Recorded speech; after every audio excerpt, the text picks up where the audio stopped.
Hi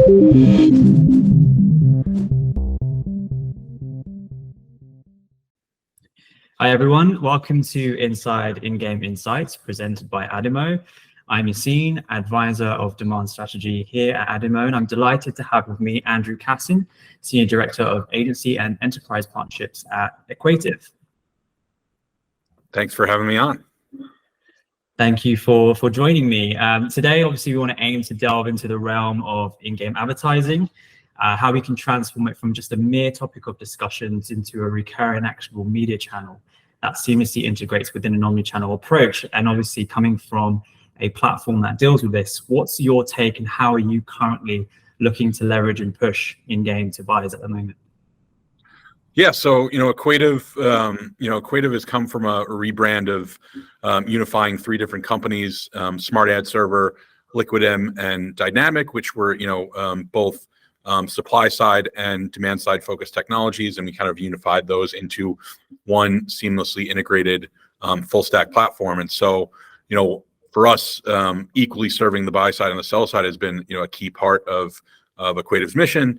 And we wanted to focus on making sure that we are enabling key and niche areas of the industry that are starting to be focused on and built out, and we saw gaming as an area of extreme growth, both from an industry perspective of consumers purchasing, but also as a channel that was becoming extremely crucial for brands and agencies to be able to enable, because they were finding there's similar audiences there. So leading over here in the gaming vertical at Equativ, my goal has been to help build out the solutions for both brands, agencies, and publishers to enable the activation of that unique gaming inventory, and making sure that they can seamlessly achieve their goals, both on the sell side and the demand side.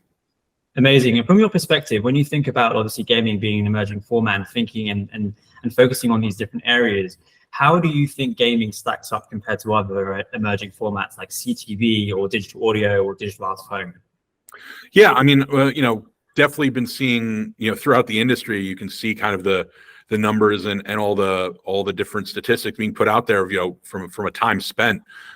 Gaming is up there and even surpassing social media, streaming, and other key emerging channels. So the difference of an area where time spent and investment and media investment in that channel being so low, you can see that this is a key area of growth from an advertising perspective and a spend perspective. And obviously, in terms of that the audience reach there, a very scalable supply channel to be activated against. 3 billion gamers worldwide, by the end of this year, going into 2024. So definitely an area of unrealized growth. Yeah, you really touched on a good point there, because obviously we all know that there's 3 billion gamers worldwide. We talk about the gaming market surpassing the combined size of the film, TV, and the music industries. We always talk about how, the gaming industry is projected to hit 350 billion by 2027. The IAB and, Equativ and us and everyone and our industry peers in the market have kind of made significant strides into establishing what is clear and what defines for buying in-game advertising. And I think that's really important because it obviously makes it a lot clearer. The IAB, in their recent report, was really successful in debunking those kind of myths that are associated with this. But I guess that question kind of remains, is obviously we talk about it, we know the audience is there, we know how big it is, but how do we turn this into actionable strategy? And I'm sure you can agree, obviously we know that media consumption is shifting across all age groups. We talk about Gen Z and millennials. This is one of the most important age groups that brands try to associate with. But one of the questions that really comes up, and one of the things that is, I would say, amongst brands and agencies, is obviously they get very, very concerned with the amount of different types of inventory or games that they can associate with. We started talking about the metaverse last year. I think we got a bit lost in that. That kind of conversation died down a little bit.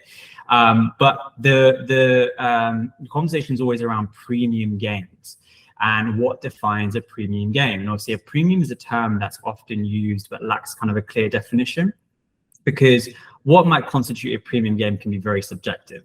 And historically, that term has always been employed as like a salesy terminology. And I think this is also sometimes used to dissuade brands from considering other inventory formats.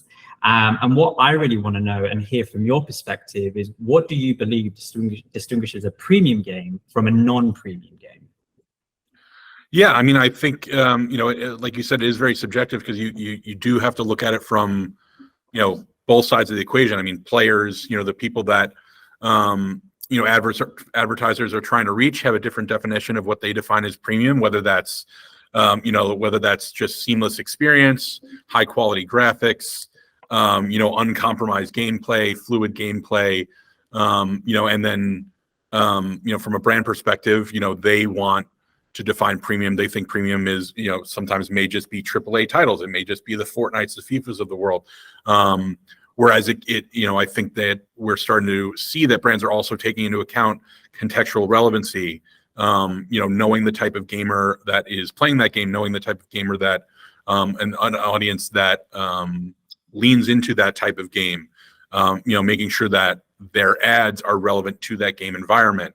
Obviously, the quality of the ad itself, the quality of the production value, how seamless that ad fits into the environment, is just as important to the brand as it is to the gamer and the player itself.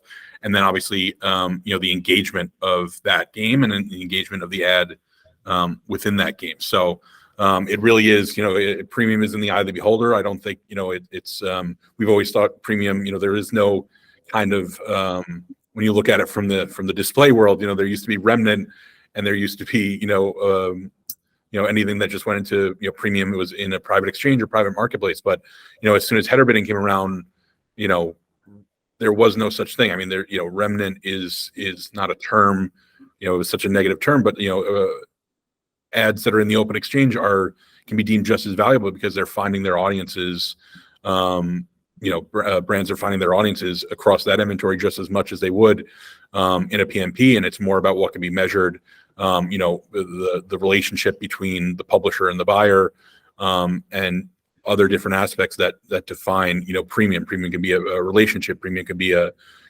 working more directly with a publisher versus buying across several publishers, blindly and just targeting audience data. So, premium from a gaming perspective has different, connotations, but I think it's important to understand that, gameplay, when it comes to gaming, gameplay, resolution of the ads, seamless, interaction between the gamer and the game environment, and then also relevancy, are more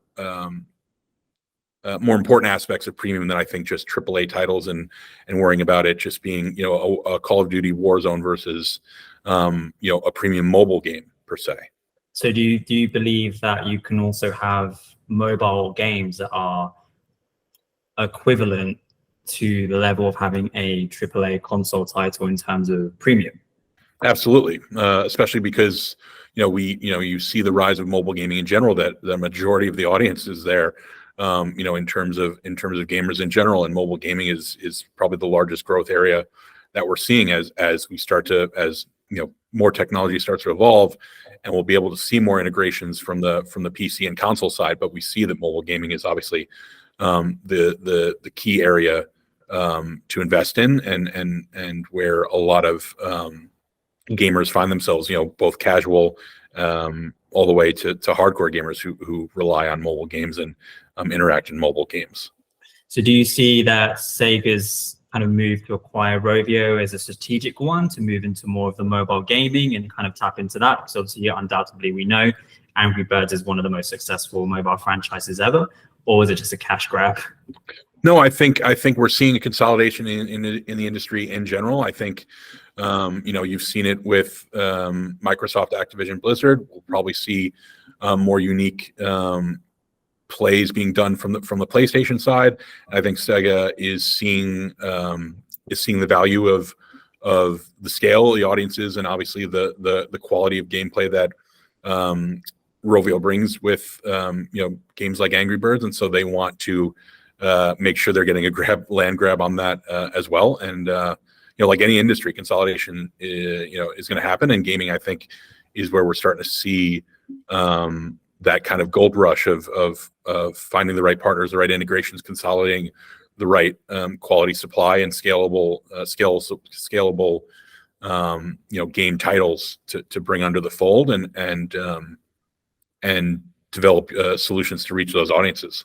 Sure. And you made a really good point around kind of the interaction of the player and also how kind of the ads and the pixels within the game and how they look.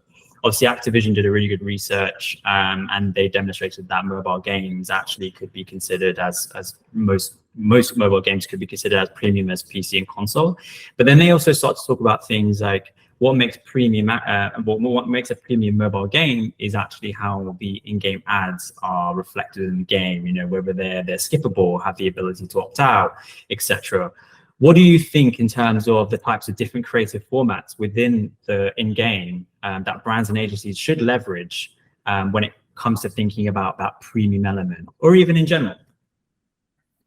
Yeah, I think we're seeing that from a gaming vertical perspective. There's so many different ways to reach those users and do it within a quality format, depending on what you're trying to do. So I think also the ability for gaming to really achieve full funnel, capabilities and full funnel performance. So we see, the unique capabilities of playable ads and rewarded video ads where, highly viewable, highly engaged, non-skippable. So the ability to achieve that type of performance of high VCR, high click-through rates, high engagement, and high viewability, makes rewarded video a really powerful, performance-driven, but also, can also achieve brand awareness capabilities there, and engagement for brands. And then, as brands are starting to realize that the same audiences that they're looking for in standard display and mobile web are being found within gaming environments, brand awareness play and being able to have more unique display and video ad formats within gameplay environments that are intrinsic and immersive to that game, and being able to achieve that from an awareness perspective and start to realize that maybe from a standard display and mobile web opportunity, that gaming can be higher performing, can lead to higher brand affinity, can lead to higher engagement, because they know that their audiences are there, they know that they're engaged, they know that they are not, they know when they're pausing, they know that they are playing that game and they're in that environment versus display is one of those areas that I don't want to say is dying, but I think from a perspective of really achieving the value that brands are engaging with their audience, it's not as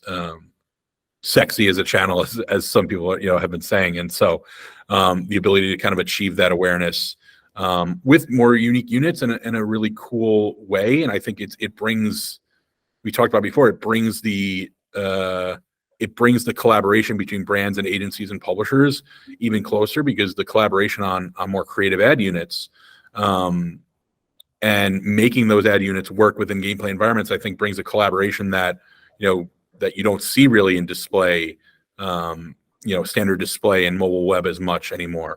And I think that collaboration of making an ad fit an environment and reach out and really have an impact without having an impact on the gameplay is a really cool opportunity to collaborate. And I think that's something that has been missing in the industry a little bit. And I think collaboration is key. Definitely. I'll be honest, I found it sometimes a bit catch-22 in the sense that whenever I've spoken to advertisers looking to explore in-game advertising, in a way you want to make it really easy. You want to kind of take what they're used to and what they know, and that's usually just kind of standard display formats that would be on desktop or mobile web, and then you want to apply that in the gaming space into in-game advertising. You just want to make it as easily as possible to transfer from one environment to another. But on the other flip side of that, obviously, it's completely different, as you're saying. You have the ability to be more creative. It's a much more higher tentative environment. And there are new ways in which we should obviously think about the way that gaming and in-game ads should fit within the context. But obviously, the one thing that, we have to also consider is there is different metrics. We talk about viewability, we talk about attention, and I want to highlight on that attention because obviously we're still kind of stuck in trading on clicks when it comes to display. And I think this is this distinction because in-game ads are very much brand awareness. There are typically no clicks within that environment. Do you think we will move from just trading, still thinking about the kind of old school click method, into more maybe trading in a different way when it comes to in-game, maybe buying by attention? Yeah, I mean, I think, the click, I think the click metric, especially when you talk about mobile games and, the fat finger environments, that the click metrics in general are hard to justify in terms of a true measure of, engaging with that ad, wanting to click through to learn more about that product or with an intent to purchase. I think that attention, in an area where in-game, especially when you're getting into environments like PC and console that aren't as clickable environments, or, you don't want to interfere with that gameplay even less so than you want to interfere on mobile. There has to be a new standard for brand engagement. There has to be a new standard for measurement of where that ad provided value and really reached that user. So and we've seen the companies that have popped up to address that with attention. So it's definitely something that I think can be seamlessly integrated into a brand's kind of strategy in terms of a KPI and how that can lead to value. As much as viewability was becoming a metric where people and certain companies were starting to think about VCPM and things like that, where that becoming a new metric, and maybe attention becomes that new norm in a couple of years, especially when we develop better standards around it. We develop better ways to measure it across games, and also seamlessly activate that across campaigns programmatically, which a lot of strides are being made on that front. So it's going to be a really powerful metric for brands to utilize for gaming, and I think it's going to be one of the more powerful standards that pushes brands and agencies to test out this channel more. Because for them, the worry of not having key measurable metrics, and I think attention being something that can be shown to lead to brand affinity, more engagement, maybe even purchase intent, is going to be a really strong offering to brands and agencies to test in this channel more. But I think today brands are seeing the value in it without those types of metrics, and seeing the engagement that they're getting from their ads, and seeing, I think it was at the IAB Playfronts, one of the brands was talking about how powerful in-game ads that they developed led to increased subscriptions or increased account creation. I think it was like checking accounts and savings accounts. So we're seeing measurable outcomes in gaming today without key metrics like that being created. Nice. Yeah, I think I saw another example a couple of weeks ago as well around, I think it was pizza or something, food delivery, and they used in-game advertising, and their sales of pizzas went up significantly as well. So we have demonstrated with many different brand uplift studies and case studies as well of just how powerful in-game advertising can be. And we kind of focus more on like the banners and obviously the video. I would just want to know, obviously, there's a third format that we haven't really touched on yet, which was around audio. Where do you think audio also sits within kind of creating an immersive experience? Yeah, I think audio is really unique, and in the sense that just like in-game and just like other gaming formats, how brands are how companies are looking into incorporating audio in an immersive way, in a non-intrusive way, and how audio can resonate, in certain game environments. So it's definitely something unique that we've we've been looking into here at Equativ, as another way to bring value, especially for tapping into those same advertisers or same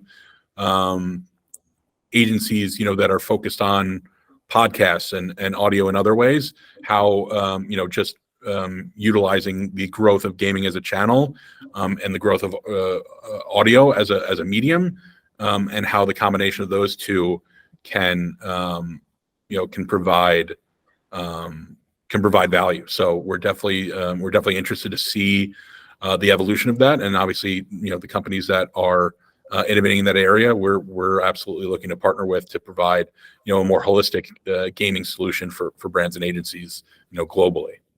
Nice.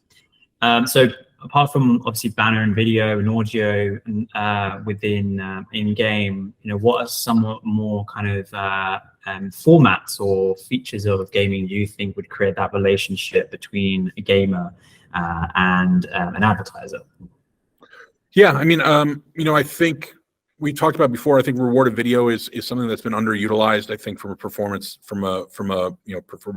standpoint, from a value standpoint, it's a really scalable format that has been used before. But I think in terms of as a measurable way to get into gaming, just like we talk about gaming in general as a way to get into the metaverse, and as a gateway to the metaverse and more immersive brand experiences, things like rewarded video that have been around as a format and interstitials for a while are ways for brands to really dip their toes into the gaming world before getting into in-game. So I think that's a format that I think is being underutilized, and I think it's something that brands are starting to take recognition of, because they know, like I said before, they know they're seeing that the statistics around it being a highly engaged, highly viewable, non-skippable type of ad unit. And so there's a lot of engagement that can be had with that type of creative. With rewarded video, do you typically find that maybe because inherently it has been plagued by other ads of other games, so when you typically watch rewarded video in a gaming environment, you typically see it's a way to build traffic for other game developers. They use it to acquire more users, and it has never really, for me, occurred as like a where a brand would usually sit. Do you find that's also the case? Maybe sometimes why brands are a little bit apprehensive, and how do you kind of overcome that? Yeah, because I think it's a way that brands haven't realized to utilize. Just like we're seeing in games today, branded items and things that are being done in Fortnite and the more recognized gaming environments today, where unlocking branded items and unlocking unique skins and things like that in those environments, creating this type of reward system, I think is something that brands in general have not realized is a way to reward their users for watching an ad, and also interact with their users in a way that they typically haven't been able to before. Just rather than having an ad on their website and standard display and mobile that's just there, they view and click through. Actually having a user engage with your ad and then you interacting with them and rewarding them for that, I think is creating an engagement that brands have been missing in a lot of ways. And I think it's a better way to allow brands to get into the gaming environment versus this typically being seen as just a thing for game developers to promote their games. I think why should it be exclusive, or why should it only be beneficial to one type of advertiser or one type of agency or consumer? Yeah, absolutely. Could you give us any insight into what Equativ is doing, particularly with your clients, the brands and agencies that you work with? Anything that's kind of additional capabilities, anything you're trying to push, or any advancements that would help increase investment into in-game? Yeah, I think for us at Equativ, I mean, we're really just trying to build a globally consolidated marketplace to help brands and agencies discover, interact, plan, and activate gaming supply across valuable partners like AdInMo and others.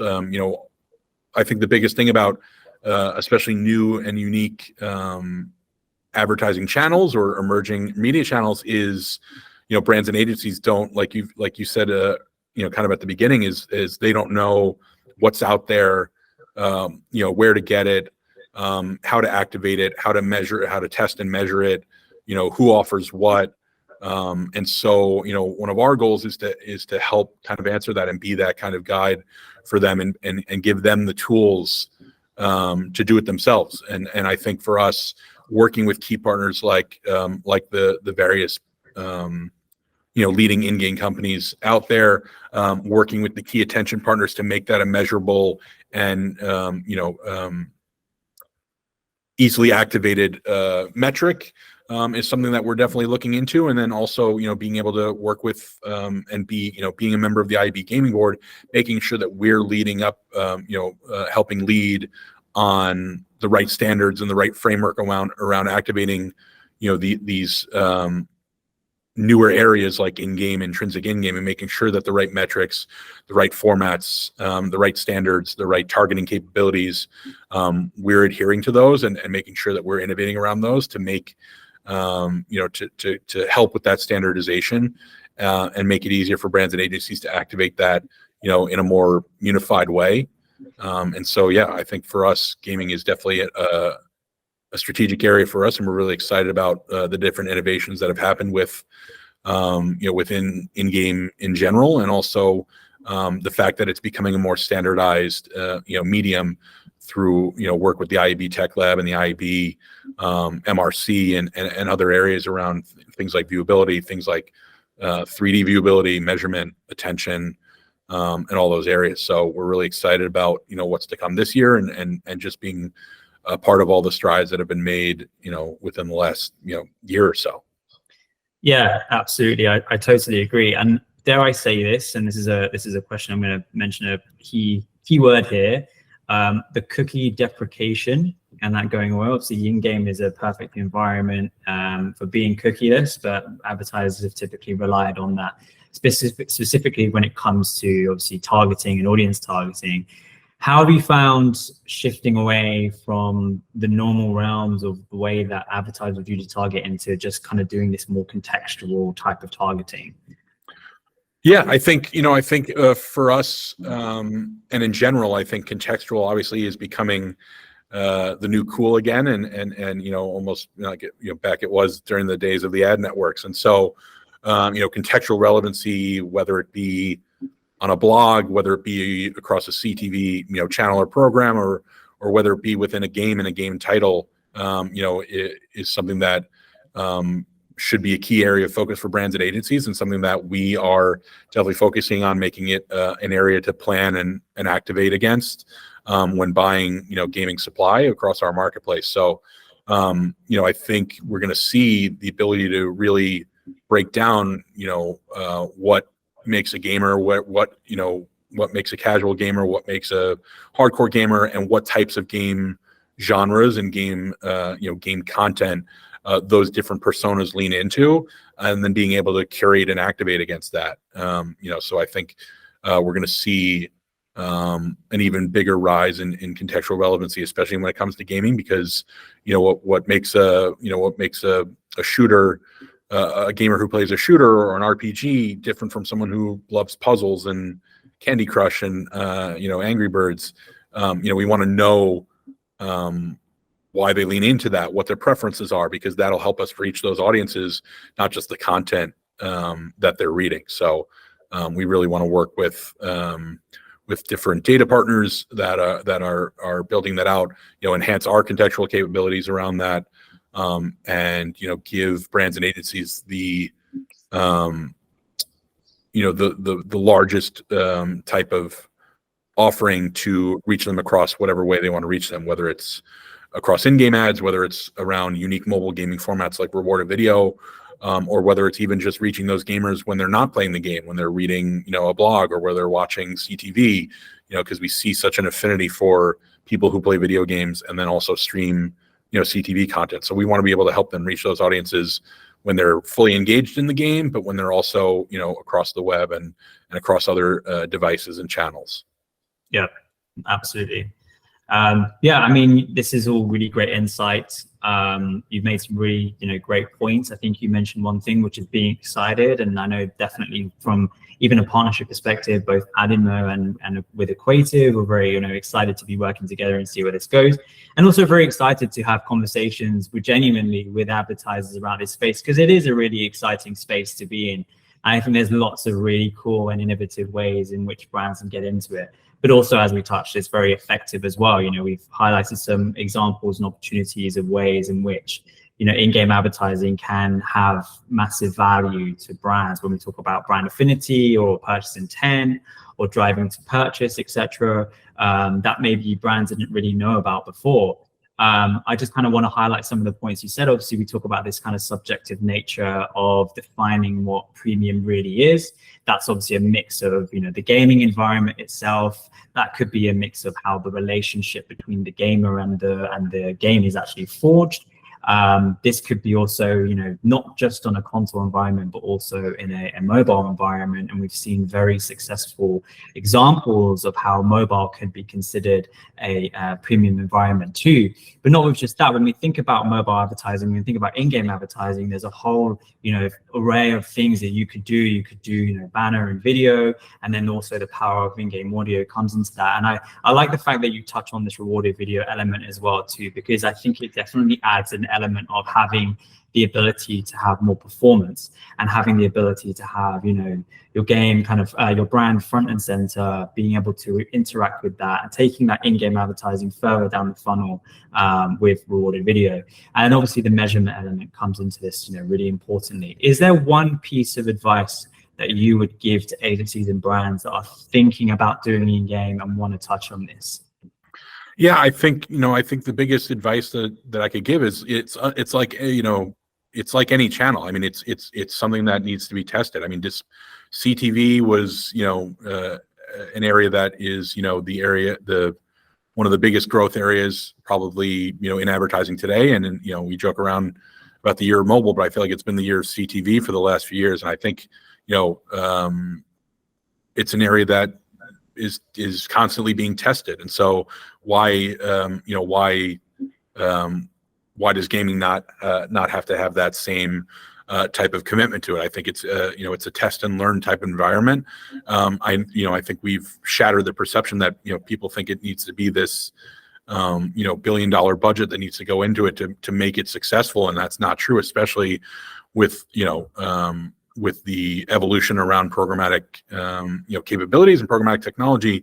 The ability to test it, you know, in game from a programmatic perspective is seamless. You know, and it's becoming even more so. And so the ability to test and learn is becoming just as seamless. So I think, you know, finding the right partners to work with, understanding the environments that they can access, the different formats that are available to them to test and utilize, you know, and transition into the gaming environment, you know, are key, and just finding the right partners to collaborate with who can help them achieve all of those different needs is really going to be key for them to make it a channel worthwhile for them, and you know, a channel that's going to help perform for them, like you said, across the funnel.